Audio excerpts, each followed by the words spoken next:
We conclude that in the field of public education, the doctrine of separate but equal has no place.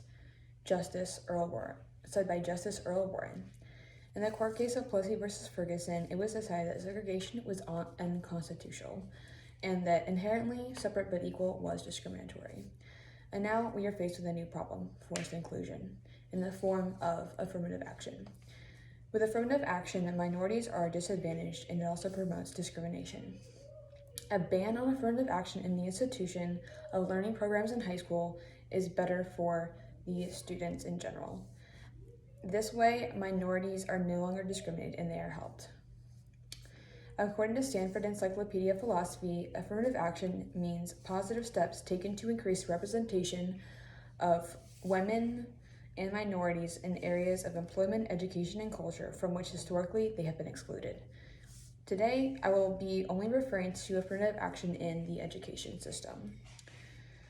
According to Heritage Foundation, in an article titled How Affirmative Action at Colleges Hurts Minority Students by Elizabeth Slattery in December of 2015, we learned that at top law schools, more than 50% of African Americans law students were in the bottom 10% of classes.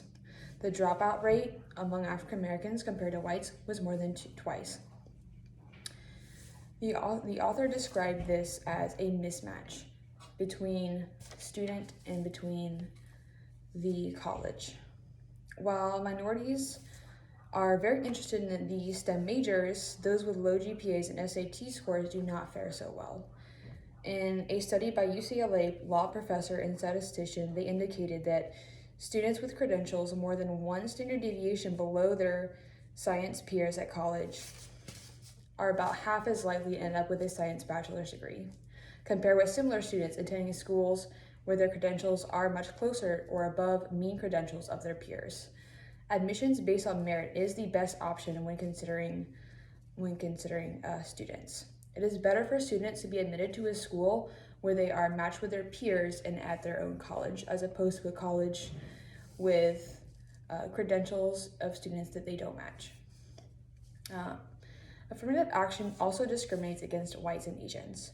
According to National Affairs, an article titled The Sad Irony of Affirmative Action by Gail Henoll in 2013, she wrote that the University of Texas changed their admissions policy in order to diversify their student body. African Americans and Hispanics grew to 25% of the student population. Soon after, a lawsuit followed. Abigail Fisher versus University of Texas. She applied and she was rejected. Her credentials were good, but apparently not good enough. They did not meet the white and Asian requirements, and even though they were above the requirements of African Americans and Hispanics. As you can see, affirmative action promotes the different standards between ethnicities. The remedy to this is two-part. Step one would be to first abolish affirmative action nationwide. While it is instituted in certain states and we've already abolished it in certain states, we need this to be a nationwide thing.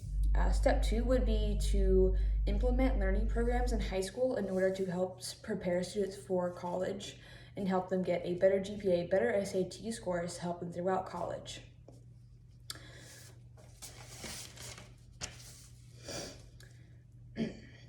Considering that race in college admissions is inherently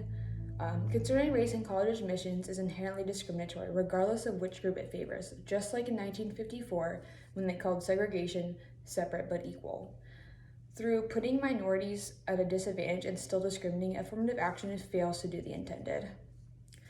A ban on affirmative action in an institution of programs in high school to prepare students, such as tutoring, will better assist the next generation. In a world where students